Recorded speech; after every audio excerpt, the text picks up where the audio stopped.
Good to go? Good evening and welcome to the Morrison County Board of Adjustment public hearing for April 15th, 2025. Please stand for the Pledge of Allegiance. I pledge allegiance to the flag of the United States of America and to the republic for which it stands, one nation, under God, indivisible, with liberty and justice for all. Thank you. I have a few items to cover before we get started. Please sign in at the door if you have not already done so. There you will also find a detailed handout of the step-by-step procedure we will follow tonight if you wish to take one. Please put any electronic devices on a silent mode at this time. Also, please note that all testimony is being recorded for the record.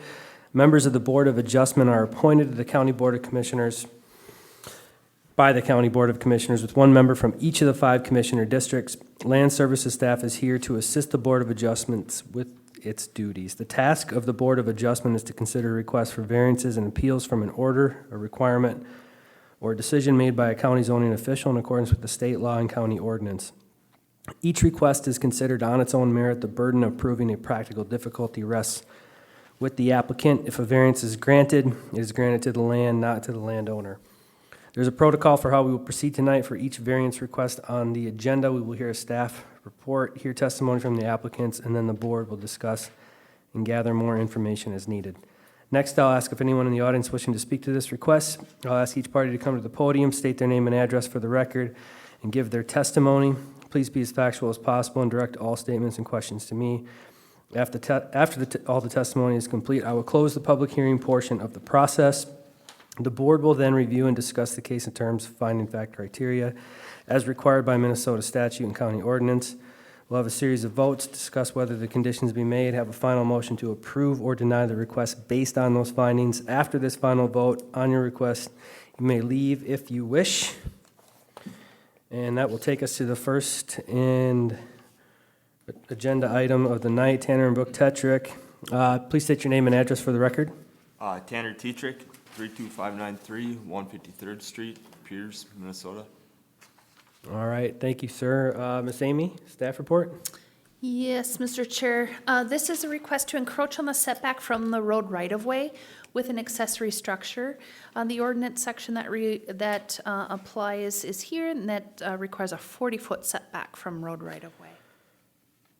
Here is an aerial photograph of the property outlined in blue, and then here are some site photos that were provided by the applicant in their application. And then here is another view of the property with the right-of-way layer turned on, and that's in pink. And then those are the setbacks that the house are from the road. And then I had some site photos, but I didn't put them in. But we were all out on site. So again, the application and report highlights is that the request is to encroach 10 feet into the required setback from the road right-of-way with a detached garage. The county engineer attended the development review team meeting and stated he has no issue with this encroachment as long as the area between the structure and the right-of-way remains clear. And Land Services suggests the following condition if approved, and that would be that the area north of the garage shall not be utilized for parking or storage. And then here are your criteria questions, Mr. Chair.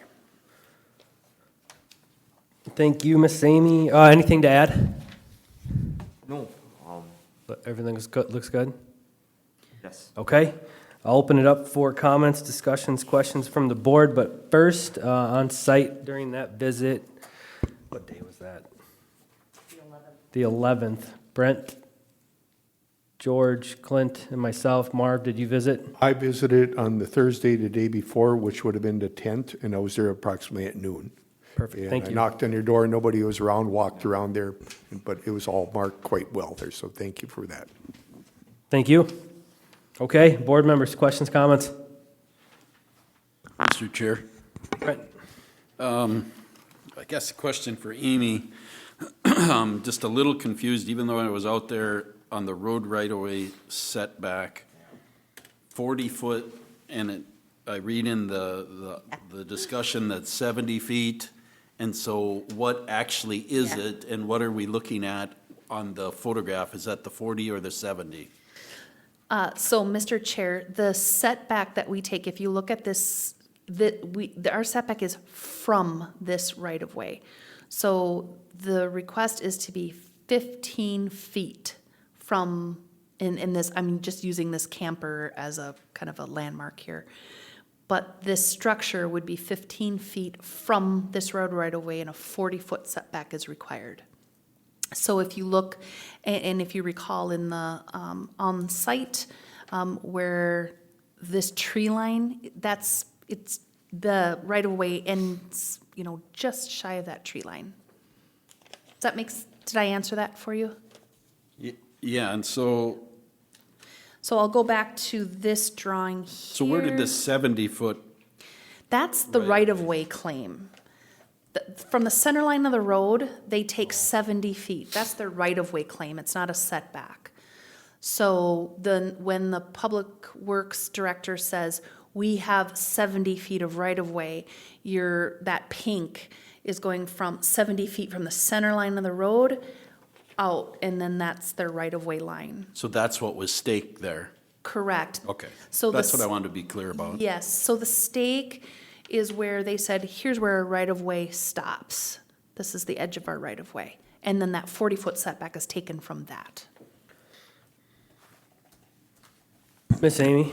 So the county engineer chimed in on this one and said he didn't have a problem with it? No, he attended the development review team meeting, and he said he did not have any issue as long as the area, if you look on this photo here, as long as this area was not used, for parking, storage, or anything like that. Okay. And if there was any concern with the road right-of-way and the way he's got this positioned, he would have spoke up? Yes. Okay, thank you. He'll speak to any future plans they have for that road, or whether that is interfering with the recovery zone, or whether they would be likely to damage the structure with snow removal, things like that. Those are the types of things that generally the county engineer will speak to. Okay, thank you. Mr. Chair, Marvin? so if I'm understanding this correctly, where he's planning on placing the building is 15 feet away from the road right away. It's supposed to be 40 feet, so he's asking for a 25-foot Encroachment. encroachment. Am I Correct. correct? Okay, that's understandable. Thank you. Mr. Chair. Clint? So Amy, so they got 70, so that's a road right away. That's a little extra than normal. What is normal? Well, county roads, it can be anywhere from 33 to 150. Okay. It really depends. Yep. If it's a county state aid highway versus just a county road, and when the last time it was redone, and then their right-of-way claim or take will depend on what's going on that, part of the road, site distance, Yep. the depth of the ditch. I mean, it can be all sorts of different things. Okay. Mr. Chair, Marv? so when I was out there, where them holding tanks were, there was an upright. I thought, boy, this looks like a well that's there. The pipe, is that where there's if you look at this drawing, where it says holding tanks, there is upright, is that, or what is that white That tube? pipe coming out, that's the power going to the lift station that pumps it to the sewer mound. Okay, Yeah. okay. I just literally had that lift station replaced, and he hasn't Okay. put the cap back on. Yeah, because by the looks of it, I says, boy, it says septic, and a lot of that covers like that actually look like they're from a well like that. Yeah. So it was My- kind of confusing to me. My well is actually located in my basement, Okay, yep, shallow water well, or okay. I thought I read that and seen it, so that answers that. And so, yeah, that, where that placement of that holding tank and everything is, if you wanted to move it closer, it'd be pretty tough to service it or do anything. So you almost have, what you're asking for, I understand even more so. Thank you. Mr. Chairman. George. So I guess, can you, when we were out there and looked at it, there is room to reposition the garage to not need a variance. So I guess, could you give us your thought process on that and just why and how? Well, functionality wise, I personally thought it would be more functional to be able to come in from my driveway and curve into the garage versus if I set it back, I almost have to put the garage doors on like the north side, and then it'd kind of be a somewhat tight turn to actually get to it. And I don't know if I'd be actually able to do a 28-foot depth that way. I never stepped or marked it out that way before. I guess I kind of laid it out there, and that looked like the best functionality for my property. The existing dwelling was placed where it was at when I bought the place, and just kind of makes it a little difficult with how wide my lot is compared to depth. So Thank you.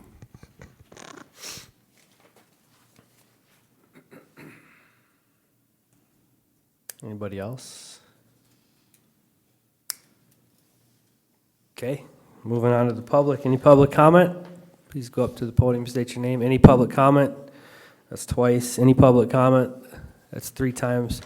We'll close this portion of the meeting to the public and come right back to the board members to walk through the finding of fact criteria. And before we jump into that, any questions? Okay, question 1. Is the request in harmony with the general purposes and intent of the Morrison County Land Use Ordinance and Comprehensive Plan? Marvin? I believe it is, and I'll use, for instance, county engineer didn't have a problem with it. Number 2, it's pretty, he had mentioned about possibly setting it back and it would create some problems. I see it as tough to end up working on the septic system, accessing it, and and then he would have to probably put another approach. So I believe, with all these things being said, I believe it is in harmony with the ordinance here. Thanks, Marv. Anybody else? Question 2, is the applicant proposing to use the property in a reasonable manner not permitted by the land use ordinance? Brent? I think he's proposing to use it reasonable. He did have a garage, a small garage in back, so he wants to put in a garage, and that's understandable in Minnesota and the weather. I think it's reasonable, the request that he's asking. I'll just make the comment here that I think it would be more reasonable if it would encroach no further than what the house already encroaches, meaning if that's a 20-foot, then the garage should be at that 20-foot as well. Okay. Question 3, will the issuance of the variance maintain the essential character of the locality?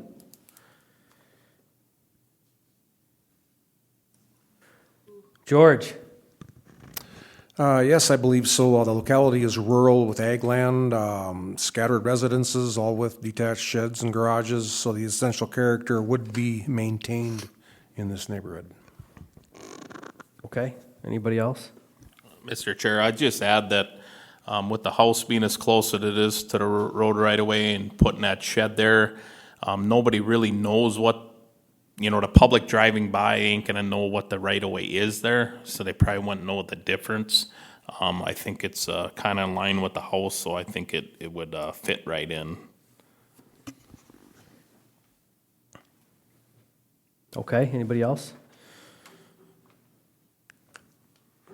Question 4, is the alleged practical difficulty due to circumstances unique to the property? Clint? Yes, the applicant stated it. I didn't really have one for this, but he kind of stated it for me. And then his lot is very wide, but it don't have much for depth. So putting this size structure on, I don't think it's an oversized structure by any means. I think it fits good in that property.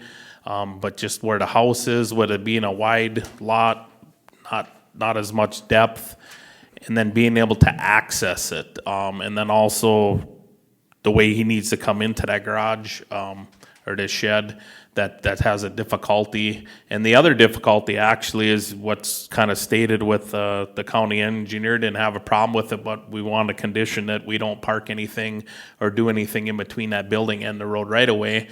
Well, if we were gonna try and push that back and then try and put a drive in the turn, that's gonna kind of contradict what the engineer kind of was alluding to, not using that portion of property between the road right away and that building, and it would be very tight. So I think that's what the practical difficulty here is. Thank you, Clint. Anybody else?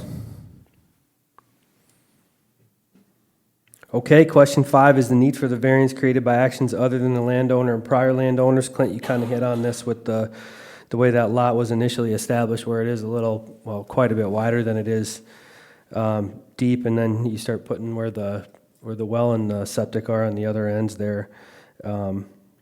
That's not the landowner or the prior landowner's doing. Anybody else? Okay, question 6. Does the alleged practical difficulty involve more than just economic considerations? Marvin? I believe it does. You know, what he's asking for is to have a garage, which in the state of Minnesota in winters and all, he's not asking for too much on that. And then also what he's asking for is to have one access to it. He's asking or he's saying he's going to be shorter sidewalls so it doesn't just stand out there. And once the trees grow up, you won't even know it. So he's considering more just than the financial end of it. He's thinking about the whole picture. Thank you, Marv. Mr. Chair? Clint? I would just add that the structure, it doesn't really matter if it's where he's putting it. You know, he's asking for this variance. It isn't going to cost any more or any less, no matter where he puts it on there. So yes, there's a lot more involved here than just the economics of it. Okay. Thank you. That wraps up our questions, unless anybody else has anything? I do have one. Yep. So Amy, Brent mentioned something about, you know, it would be more feasible if it wasn't quite as, if it'd be a little farther back like the house. Okay, we don't want to redo this whole thing. Mm-hmm. But could we condition that? Yes, you can grant less than what they're asking, but not more than what they're asking. And so you can condition it that the garage not exceed or not encroach farther than 20 feet into the setback. I mean, so you do have that ability to grant less than what they're asking rather than more. Okay. Mr. Chair? Clint? Can I address the applicant? Please. So what we're kind of asking, we're thinking about is conditioning that, you know, the garage, instead of being that 15, whatever you're asking for, that it would be in line with the front of the house. It can't go any closer to the road than that. And we kind of talked about at the site visit. Is that something that you could make happen? I mean, I could potentially, I can make it happen. I just think for kind of this, being able to swing, I mean, I guess I could put the garage a little bit further back towards that big maple tree that was there, which would allow more of a swing. Otherwise, initially where I was kind of having the face of the garage, I pulled in a few times with my truck in and out, and all right, it needs to be a little bit closer. Yep. And at that moment is when I went for asking for 15 feet. Okay. So I guess I'll did a few test drives beforehand. So I just brought that up, but because I didn't know how we could do that, but I'll just leave that up to Brent if he wanted to make that condition or not. It's not really a big concern for me, but it might be for him. So the one condition I'd recommend is that what the county recommended, that the area north of the garage shall not be utilized for parking or storage. That would be between the garage and the road right away. Thank you, Clint. Brett? I think I would ask for the condition to be placed on there that it not encroach any closer than the than the current structure of the home. If this was at 25, so it's a 25-foot encroachment, I'm not sure which measurements are right there, because the house shows it's 20 feet, so then I'm not sure how to condition that, other than to say not any further closer. Not to exceed the 20-foot Right, distance it'd be from, a 5-foot, we'd be talking about approximately a 5-foot, Right. but it would be consistent with then the lining of the house and the garage being the same, and I think you can still make that turn in there from my view out there looking Yeah, at if I it. push it further towards the west. And there's make it easier, yeah. adequate Right. land to do that there. and the road right away, it lines up with everything else. Mm-hmm. Yep. Good with that? Okay. Okay. All right, so those are the two conditions when we run through the 6 questions here for the final vote. Meeting the 20 feet lined up with the house and with the same distance from the road right away, and then no parking on the north side of the shed, which would be where the bushes are represented, or the camper is. Correct. Okay, perfect. Okay, Go through the questions. questions it is. Question 1 is the request in harmony with the general purposes and intent of the Morrison County Land Use Ordinance and Comprehensive Plan.